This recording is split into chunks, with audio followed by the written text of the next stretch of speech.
कन्या राशि वालों, दिल और दिमाग का खेल बहुत ही निराला होता है। दिल कहता है कि अभी रुक जाओ और दिमाग कहता है नहीं, हमें अभी के अभी चाहिए। दिल कहता है थोड़ा धैर्य रखो, दिमाग कहते हैं हम धैर्य नहीं रख सकते हैं। दिल कहते हैं धीरे धीरे आगे बढ़ो, दिमाग कहते हैं नहीं, हमें जल्दीबाजी करके आगे बढ़ना है। और इन्हीं दोनों बीच के सफ़र में एक ऐसा तांडव आरंभ होता है, एक ऐसी समस्या खड़ी होती है जिस समस्या तांडव के अंदर हमारे सुख सुविधा साधन जो भी आने वाली होती है उससे भी बर्बाद हो जाते हैं।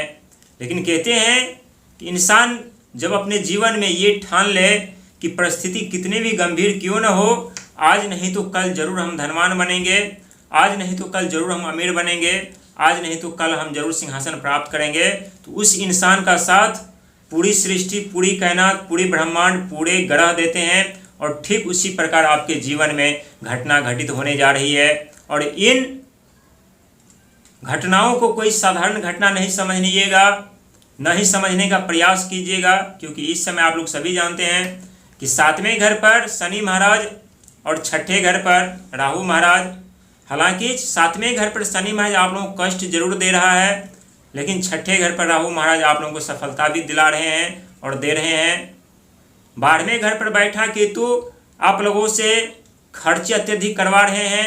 वहीं लाभ और आय के घर पर इनकम और प्रॉफिट 11th हाउस पर बैठे गुरु धन का आगमन बढ़ा रहे हैं।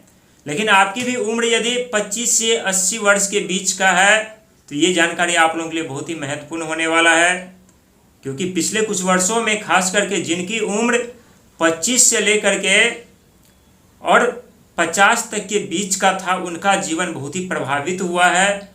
और उस समय जिस समय उन व्यक्ति के ऊपर खास करके कन्या राशि वालों के कंधों पर अनेकों ऐसी जिम्मेदारियां थी, बच्चों को लेकर के, परिवार को लेकर के, रिश्तों को लेकर के, पति पत्नी को लेकर के, माता पिता को लेकर के, बिजनेस व्यापार को लेकर के, नौकरी को लेकर के।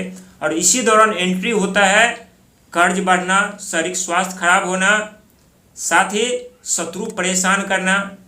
हालांकि इस समय शत्रु, कर्ज और बीमारी, इन तीनों चीज़ों से आप लोगों को स्वयं राहु महाराज छुटकारा दिला रहे हैं। और बहुत ऐसे कन्या राशि वाले व्यक्ति हैं जिनकी नौकरी अचानक से छूट गई है, बिजनेस में लाखों करोड़ों का नुकसान हो चुका है, कोर्ट कचहरी कानूनी के चक्कर में फंस चुका है। और वहीं पर बहुत ऐसे कन्या राशि वाले व्यक्ति हैं जिनके अनेकों सपना सच होते हुए जा रहे हैं, चाहे भूमि हो, मकान हो, प्रॉपर्टी हो, बिजनेस हो, व्यापार हो, वाहन हो, साथ ही विदेश यात्रा, विदेश से धन लाभ, विदेश में साम्राज्य खड़ा करने का मौका, हवाई यात्रा करने का मौका, अनेकों क्षेत्र में सफलता, कामयाबी, तरक्की प्राप्त कर रहे हैं।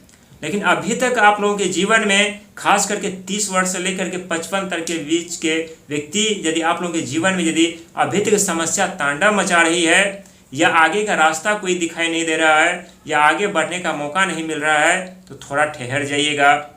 क्योंकि आपके जीवन में जो सफलता आप लोगों से रूठ गई थी, जो कामयाबी आप लोगों के हाथों से छूट गई थी, जो इस दुनिया आप लोगों की वैल्यू कदर नहीं कर रहे थे, जो दुनिया आप पर विश्वास नहीं कर रहे थे, जो दुनिया आपको समझ नहीं पा रहे थे, वही दुनिया अब आपको मान सम्मान भी देंगे, वही दुनिया अब आपको समझेंगे, और वही दुनिया अब आपसे राय मशवरा विचार भी लेंगे।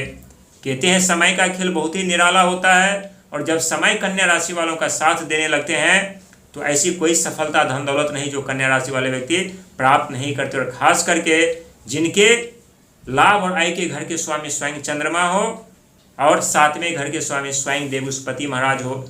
यहाँ चंद्रमा और देवस्पति महाराज की बात की जाए तो आपके जीवन में 4 बड़े रास्ते खोलेंगे। पहला रास्ता विदेश धन लाभ, विदेश यात्रा, हवाई यात्रा करने का मौका देगा। दूसरा सफलता कार्यस्थल पर मान सम्मान, पद प्रतिष्ठा, सैलरी में बढ़ोतरी, प्रमोशन के संकेत। तीसरी सफलता रिश्तों में जो तनाव उत्पन्न हो रहे थे खास करके पति पत्नी के बीच, वो रिश्ते में तनाव कम होंगे। रिश्ता यदि ढूंढ पा रहे थे, नहीं मिल रहा था, तो सुंदर और शिक्षित समझदार जीवन साथी भी मिलेंगे। साथ ही संतान पक्ष से कोई समस्या चल रही थी, मनमुटाव चल रहा था, तो उन सब चीज़ों में भी सफलता मिलेगी। यदि आप बुजुर्ग व्यक्ति हैं, चाहे आप स्त्री है पुरुष, पुत्र का सपोर्ट साथ नहीं मिल रहा था, पुत्र सेवा सत्कार नहीं कर रहे थे या पुत्री सेवा सत्कार नहीं कर रहे थे, तो अब आपके पुत्री और पुत्र दोनों सेवा सत्कार करेंगे, आपका सेहत का ख्याल रखेंगे। साथ ही जो आपके धन अटक गए थे, रुक गए थे, या कोई फंसा हुआ पैसा वापस नहीं आ रहा था, तो वो फंसा हुआ पैसा भी धीरे धीरे करके वापस आना शुरू होगा। लेकिन धैर्य और संयम रखना पड़ेगा, क्योंकि जीवन में जब समस्याओं का आगमन होता है तो समस्या अपने साथ एक नहीं हजारों समस्या लेकर के आते हैं, और ऐसा प्रतीत होता है कि समस्याओं की बाढ़ आ चुकी है। लेकिन सुख भी कम नहीं होता। जब सुखों का आगमन होने लगता है तो सुख भी अपने साथ एक नहीं बल्कि हजारों नहीं बल्कि लाखों सुख सुविधा साधन लेकर के अपने साथ में आते हैं। ठीक उसी प्रकार से आपके जीवन में होने जा रहा है, क्योंकि इस समय 138 दिन दिसंबर तक 11 दिसंबर तक शनि महाराज वक्री अवस्था में चलेंगे, और वहीं पर देव बृहस्पति महाराज भी अस्त अवस्था में चलेंगे, जिनके कारण रुके हुए कार्य में तेजी आएगी, रुका हुआ पैसा वापस मिलने के संकेत मिलेंगे, रिश्तों में सुधार देखने को मिलेगा, शारीरिक स्वास्थ्य ठीक होंगे, शत्रु का विनाश होगा, साथ ही कर्जे से निकलने का भी रास्ता और मौका आप लोगों को मिलेगा। अचानक नौकरी लगना आरंभ होगा, मन मुताबिक कार्य में सफलता आप लोगों को मिलेगी, साथ ही यात्रा करने का भी आप लोगों को मौका मिलेगा। लेकिन उस यात्रा से खर्चे बढ़ सकते हैं, इसीलिए जितना हो सके अनावश्यक यात्रा से आप लोगों को बचने की जरूरत है। वहीं 12वें घर पर हैं केतु महाराज, तो विदेशों में मान सम्मान पद प्रतिष्ठा आप लोगों को मिल रही होगी, भक्ति भाव के साथ आप लोग आगे बढ़ रहे होंगे, कर्म धर्म के साथ आप लोग अपने जीवन में आगे बढ़ रहे होंगे। लेकिन अगस्त का महीना शनि महाराज का महीना है, और शनि महाराज आप लोगों के यानी कुंडली के यानी छठे घर के स्वामी और पंचम घर के स्वामी होते हैं। और छठे घर के स्वामी होने के साथ साथ रोग ऋण शत्रु जो कि काफ़ी वर्षों से आप लोगों को परेशान कर रहा था, खास करके 29 मार्च 2025 से जब शनि महाराज 7वें घर पर हुआ आगमन हुआ उनका, तब रिश्तों में तनाव देखने को मिला।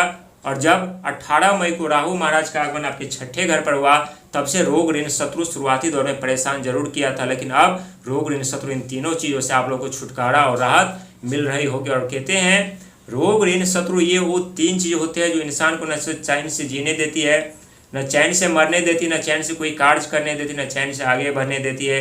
लेकिन यही वो 3 चीज़ होते हैं जो व्यक्ति के जीवन से समाप्त हो जाए तो इंसान अकेला धनवान बन जाते हैं, अचानक से अमीर बन जाते हैं, अचानक से सुख समृद्धि साधन और खुले मन से कोई भी कार्य करने में सक्षम होते हैं, खुले आसमानों में उड़ पाते हैं, राहत भरी सांस ले पाते हैं। लेकिन अब आप लोगों को चिंता को त्याग करके संघर्ष मेहनत प्रयास कर्म और धर्म के साथ आगे बढ़ने की जरूरत है।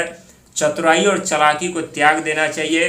अहंकार आक्रोश क्रोध बीच बीच में परेशान करेंगे, तो इन चीज़ों पर आप लोगों को नियंत्रण रखने की जरूरत है। साथ ही मन भावना विचार को जितना बांध कर रखेंगे उतने ही सुख चैन प्राप्त करेंगे, क्योंकि मन भावना विचार जब तक नहीं बांध पाएंगे तब तक कितने भी धनवान हो जाएंगे, चैन नहीं मिलेगा, सुख नहीं मिलेगा, सुकून नहीं मिलेगा। लेकिन आप धनवान बने न बने, लेकिन आप अपने मन भावना विचार को नियंत्रण करके रखते हैं तो सुकून भी मिलेगा, धनवान बनने का मौका भी मिलेगा, और आप लोग अमीर और सिंहासन भी प्राप्त कर पाएंगे।